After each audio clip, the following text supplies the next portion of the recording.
Hello guys! Gagawa tayo ng baked macaroni guys for merienda. My own version guys, very creamy siya.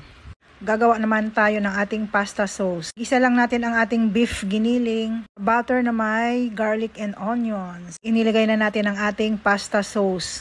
Naglagay lang ako ng 1 teaspoon ng tomato paste at naglagay rin ako ng banana ketchup. Add lang din tayo ng beef cube at seasoning. Ayan, inilagay na natin ating all-purpose cream. At nilagyan na rin natin ng parmesan cheese. Lagay lang din tayo ng evap milk. At yan, halo-haluin lang natin. Maglalagay din tayo ng condensed milk, konti lang. Ilalagay na natin ang ating macaroni pasta. At lagyan din natin ng cheese.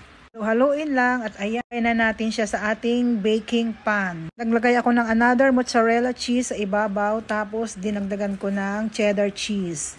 Ayan, binake na natin. Ready na siya.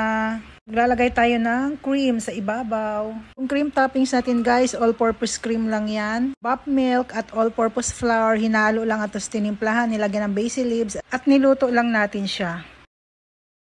So creamy guys at ang bango. Kain na po tayo.